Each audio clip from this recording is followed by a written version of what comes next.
Hello and welcome back to another video here on the Parl. Tonight we will be doing another live reading and it's 11 p.m. here in Japan. I'm not sure how when I get back to work how these live reads will be going, but I'll think about it and see how it goes. So recently I have been doing a live read about this book called Ganja Gateways. I'm not finished with it, but I have read from chapters 1 through to 6. And tonight, well, based on some thoughts or some events that have been happening lately, I've thought about reading this book instead called Notes on Grief. I have read it before, but I'll just be going over it because recently I posted a video when New Year's Eve began talking about my thoughts and that the start of a new year makes me very anxious. And then even earlier today, I was getting a lot of phone calls from different individuals, friends, and family members about the major earthquake that happened here in Japan on New Year's Day. And then when I went on TikTok earlier since night as well, it was talking about this airplane collision that happened at Haneda. And Haneda is very close to my Japanese friend's house that I go to on weekends. So a lot of things has been happening here in Japan recently, and life life is not something that is you're guaranteed to have when you wake up the next day. If you wake up the next day, I should say. So when you're living, you don't know when it is your last moment or if it will be a friend of yours last moment or any other relative because when it was in 2021, yeah, my mother passed away and stuff, and some other events happened that year that actually increased my anxiety. I didn't know that I had such anxiety until 2021 that actually led to the depression. And, you know, a friend actually recommending this book about notes and grief. So I'm going to be introducing anybody that's watching this live to this book. Now, on the front, it actually has some reviews because this writer is actually quite popular, famous writer. Yeah, she's called Chimamanda Ngozi Adichie, and on the front it says an exquisite howl of pain, telegraph, and it also says a keenly personal and stunningly familiar. So these are from some, I think, popular news outlets. They gave their reviews on the book. And by The Guardian at the back, it says both emotional and austere, a work of dignity and unraveling. It says grief is a cruel kind of education. You learn how to ungentle mourning can be, how full of anger. You learn how glim condolences can feel. You learn how much grief is about language, the failure of language, and the grasping of language. In this tender and powerful essay, Chimamanda, a self-confessed daddy's girl, remembers her beloved father. Notes on Grief is at once a tribute to a life long of grace and wisdom, the story of a daughter's fierce love for a parent, and a revealing examination of the layers of loss and the nature of grief. Then this person, Cariad Lloyd, I knew, says, fast, raw, and immediate. It explores the first months of pain and processing, yet overflowing in the text, served in equal measure, is love. Then Richard Collins from the Sunday Times says, I liked having a companion rather than a guide who didn't try to advise me how to grieve properly, but told me what it is like. And I actually learned some stuff from this book when I read it before. So I'm not sure I'll read all of this tonight, but it's a very short book. Short and easy to read. So let me go again.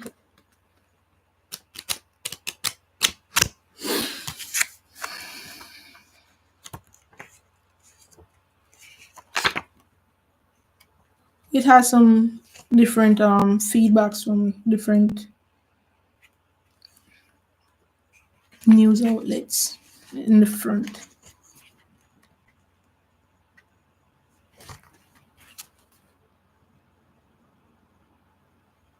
Says in memoriam James Noe Adichie, 1932 to 2020. So she lost her father a year before I lost my mother. So the first part. So basically, this is a series of essays. From England, my brother set up the Zoom calls every Sunday. Our boisterous lockdown ritual, two siblings joining from Lagos, three of us from the United States and my parents, sometimes echoing and crackling from Aba, our ancestral hometown in southeastern Nigeria. On June 7th, there was my father, only his forehead on the screen, as usual, because he never quite knew how to hold his phone during video calls. Move your phone a bit, Daddy. None of us, one of us would say. My father was teasing my brother, okay, about a new nickname. Then he was saying he didn't had dinner because they had had a late lunch. Then he was talking about the billionaire from the next town who wanted to claim our village's ancestral land. He felt a bit unwell. He had been sleeping poorly, but we were not too worried. On the 8th of June, Oke went to Aba to see him and said he looked tired. On June 9th, I kept our chat brief so that he could rest. He laughed quietly when I did my playful imitation of a relative. Kachifo, he said. Good night. His last words to me. On June 10th, he was gone. My brother Chucks called me to tell me, and I came undone. 2. My 4-year-old daughter says I scared her. She gets down on her knees to demonstrate, her small clenched fists rising and falling, and her mimicry makes me see myself as I was, utterly unraveling, screaming and pounding the floor. The news is like a vicious uprooting. I am yanked away from the world I have known since childhood, and I am resistant. My father read the newspaper that afternoon. He joked with Oke about shaving before his appointment with the kidney specialist in Onitsha the next day. He discussed his hospital test results on the phone with my sister, Ijeoma, Ijeoma, Ijeoma, who is a doctor. And so, how can this be? But there he is. Okay, is holding a phone over my father's face, and my father looks asleep, his face relaxed, beautiful in repose. Our Zoom call beyond surreal, all of us weeping and weeping and weeping in different parts of the world, looking in disbelief at the father we adore now, lying still on a hospital bed. It happened a few minutes before midnight, Nigerian time, with Oke by his side and Trunks on speakerphone. I stare and stare at my father. My breathing is difficult. Is this what shock means? That the ear turns to glue? My sister, Uche, says that she just told a family friend by text, and I almost scream, no, don't tell anyone, because if you tell people, then it becomes true. My husband is saying, breathe slowly, drink some of this water. My horse coat and my lockdown staple is lying crumpled on the floor. Later, my brother, Kenny, will jokingly say, you better not get any shocking news in public, since you react to shock by tearing off your clothes. 3. Grief is a cruel kind of education. You learn how to ungently. 3. Grief is a gen. 3. Grief is a cruel kind of education. You learn how ungentle mourning can be, how full of anger. You learn how glim condolences can be. You learn how much grief is about language, the failure of language, and the grasping for language. Why are my sides so sore and achy? It's from crying, I'm told. I did not know why we cry with our muscles. The pain is not surprising, but its physicality is. My tongue, unbearably bitter, as though I ate a loaded meal and forgot to clean my teeth. On my chest, a heavy, awful weight, and inside my body, a sensation of eternal dissolving. My heart, my actual physical heart, nothing figurative here, is running away from me, has become its own separate thing, beating too fast, its rhythms at odds with mine. This is an affliction not merely of the spirit but of the body, of aches and lagging strength. Flesh, muscles, organs are all compromised. No physical position is comfortable. For weeks, my stomach is in turmoil, tense and tight with foreboding, the ever present certainty that somebody else will die, that more will be lost. One morning, Oke calls me a little earlier than usual, and I think, just tell me immediately. Who has died now? Is it mommy? To be honest, when even this part where it says, for weeks my stomach is in turmoil, tense and tight, with foreboding, the ever present certainty that somebody else will die. This is basically how my mindset is like. I don't like getting phone calls because I'm constantly thinking that who is it now? Who is it now? And it has been quite accurate because most times when my family call me, they just usually call me when something is wrong. And even in when October, the 1st of October, one of my cousin who is just like a few years, not a few months, several months older than me, she passed away. And then like 2 weeks later, my grandmother, so I'm always like, who is next? Who is next? So in the recent video that I posted on New Year's Day, I was thinking about it that New Year's just makes me anxious because I just keep thinking about death and who is next, or is it me? You know, because basically everybody that I've grown up with in my household has passed away. My sister, my mother, my grandfather, and then my grandmother in last year. So basically, if we're going by the oldest, I would basically be next in line, and then hopefully I don't even really want to say the rest because they said there's power in the tongue. But anyways, let's continue. So section 4. In my American home, I like to have national public radio on as background noise, and whenever my father was staying, he would turn it off if nobody was listening to it. I just thought about how daddy was always turning off the radio, and I was always turning it back on.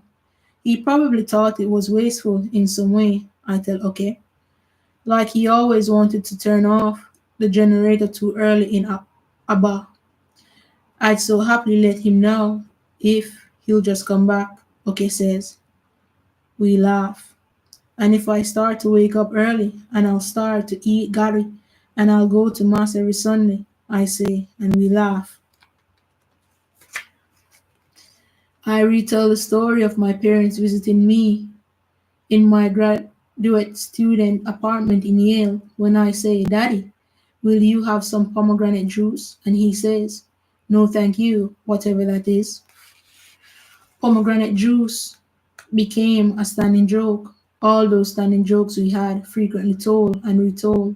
My father's expressions, 1 minute utterly deadpan, and the next wide open with delighted laughter. Another revelation how much laughter is a part of grief. And that is true as well because laughter is a part of grief because I remember like the night when my mother died. Ah, I I laughed to myself a lot and it actually reminded me of that One Piece scene when Oden find out that Roger had died and he ran along the beach and he cried. So I related my mother's passing to that scene with Odin and Roger from One Piece. It was so emotional, such an emotional scene for me. And when my sister passed, I related the scene to Ace and Luffy. So when I learned that my sister passed away, it was more emotional for me. I wasn't in the laughing mood. I I was just angry and I didn't want. I just wasn't really in any speaking mood. I didn't even sleep that night. Versus when I compare my sister's death to my mother's death, I reacted very differently for those two. But another revelation, how much laughter is a part of grief. Laughter is slightly braided into our family argot. And now we laugh remembering my father, but somewhere in the background there is a haze of disbelief. The laughter trails off. The laughter becomes tears and the laughter becomes tears and becomes sadness and becomes rage. I am unprepared for my wretched roaring rage. In the face of this inferno that is sorrow, I am callow and unformed. But how can it be that in the morning he is joking and talking, and at night he is gone forever? It was so fast, too fast. It was not supposed to happen like this, not like a malicious surprise, not during a pandemic that has shut down the world.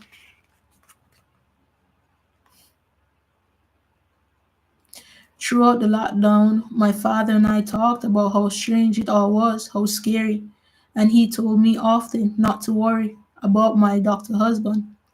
You actually drink water, Daddy?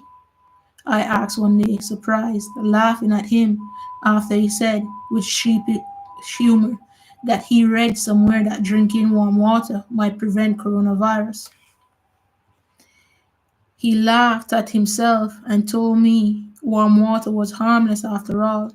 It was not like the nonsense that went around during the Ebola scare when people were bathing in saline before dawn. To how, to my, how are you, Daddy? He would always respond, and where Rom, this is in Nigerian, and where Rom Nesogbu Chacha.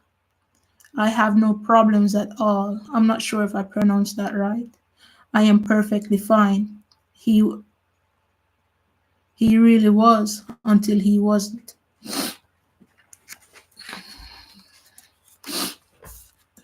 5. Messages pour in and I look at them as through a mist. Who is this message for? On the loss of your father, one says. Whose father?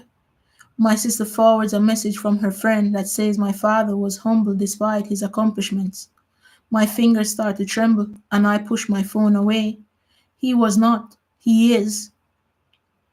There is a video of people trooping into our house for Magbalu to give condolences, and I want to reach in and wrench them away from our living room, where already my mother is settled on the sofa in placid widow pose, a table in front of her like a barrier to maintain social distance. Already friends and relatives are saying this must be done and that must be done.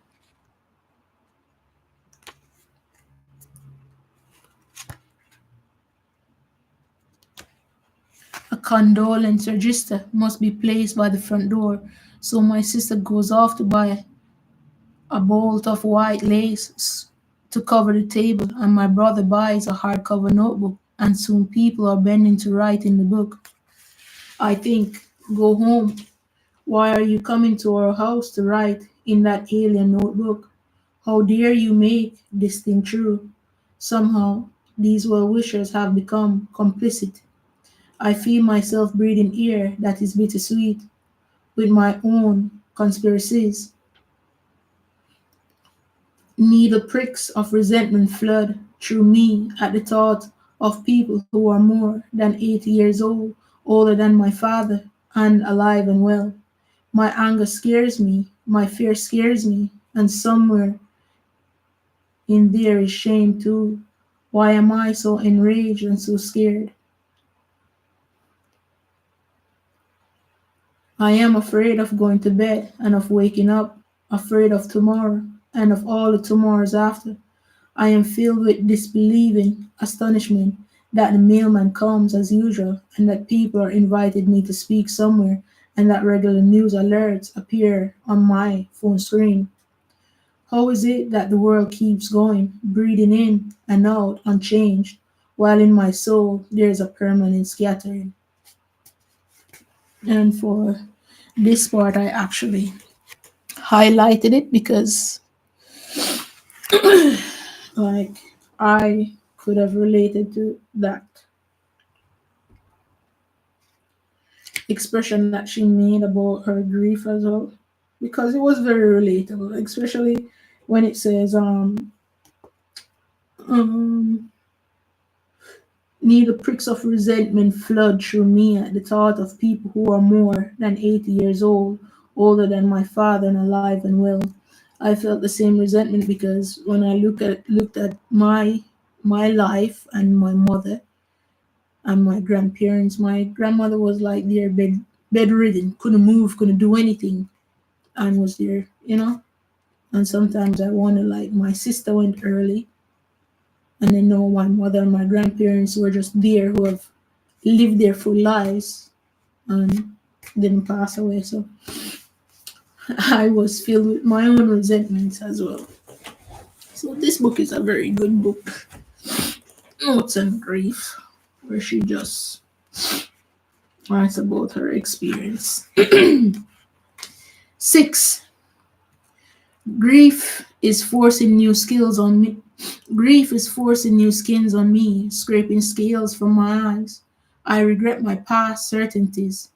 Surely you should mourn, talk through it, face it, go through it. The smug certainties of a person yet unacquainted with grief. The smug certainties of a person unacquainted with grief.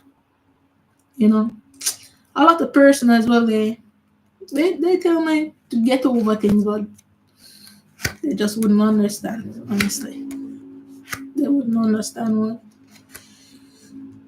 losing losing persons who are very dear to you. It's very hard hitting. It's a very hard hitting experience, and some persons just don't get it. They just expect you to be over certain things. Just be over it. Forget about it. But yeah,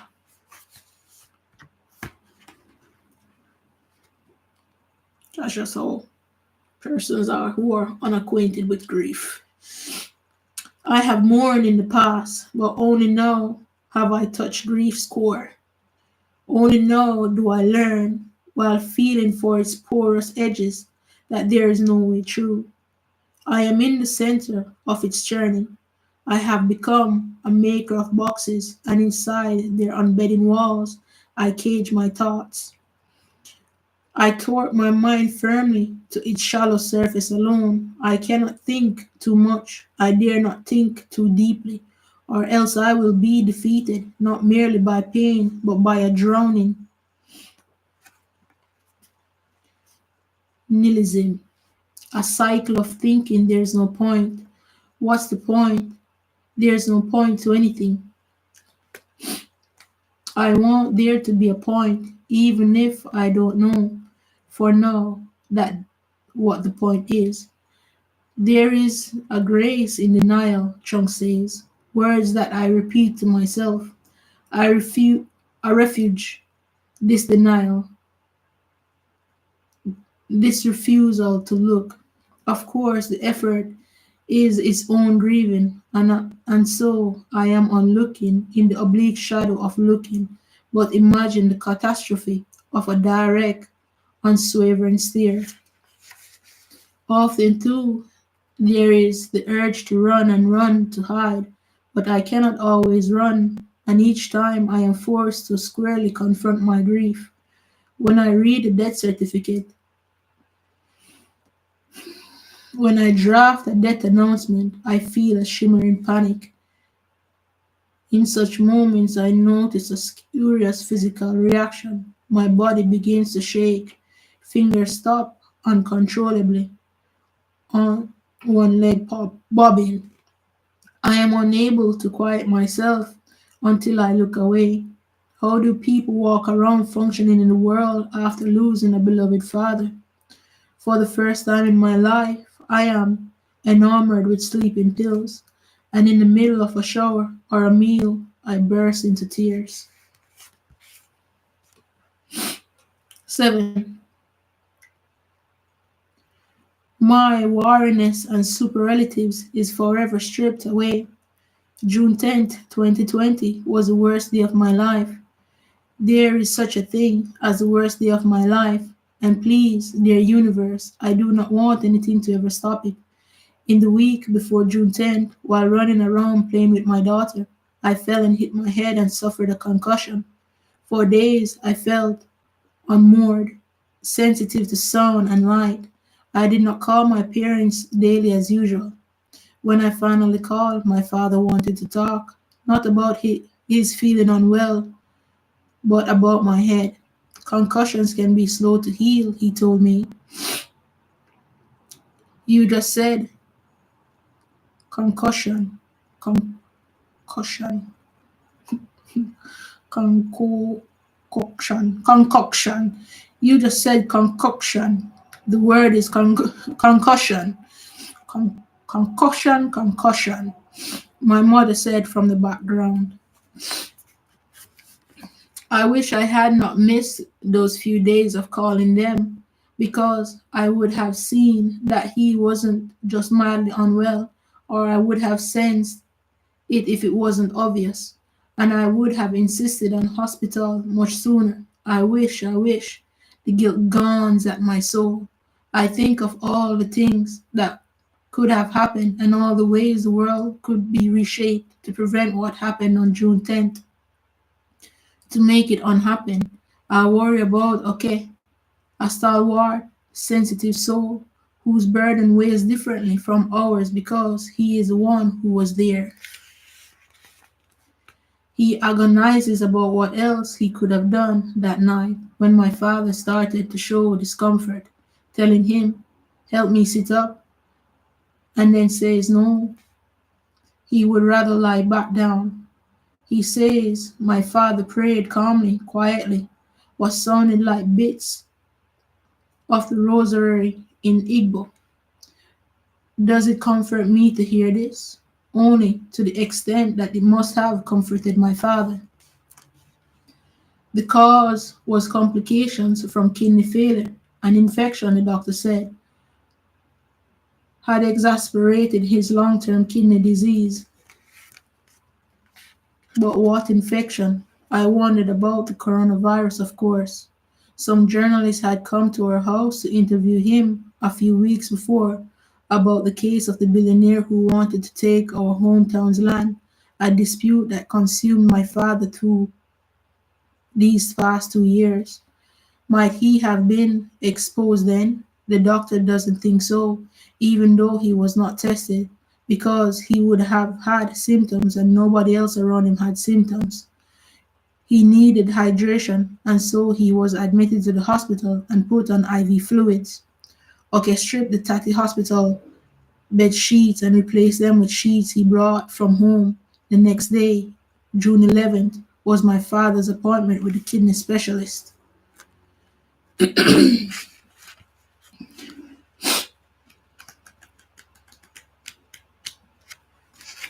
8.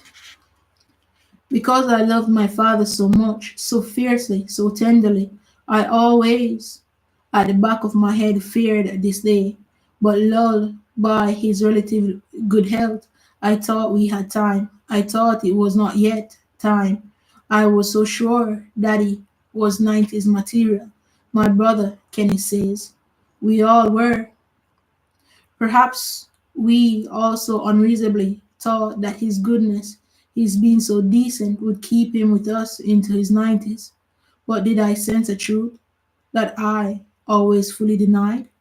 Did my spirit know the way anxiety sat sharp like claws in my stomach once I heard he was unwell?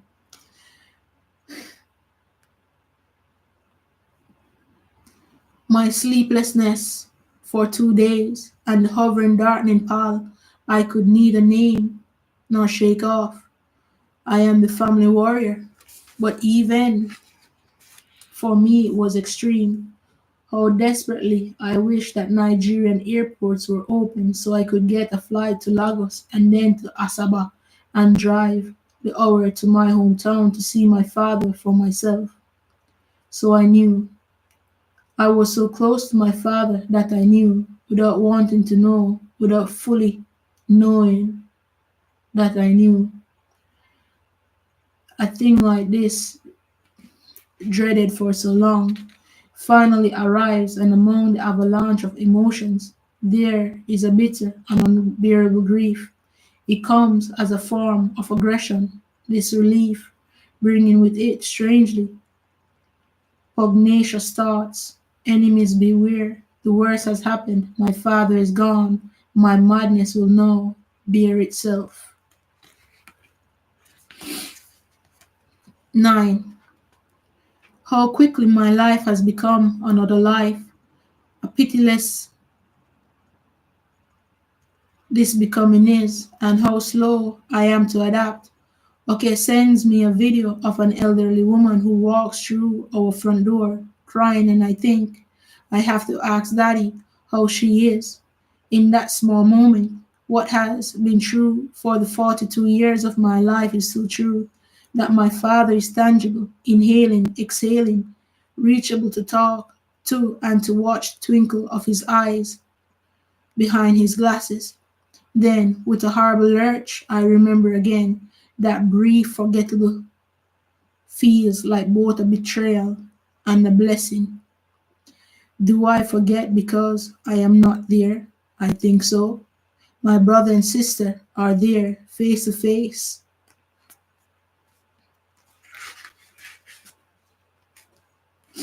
with the desolation of a house without my father. My sister kneeling by his bed, weeping.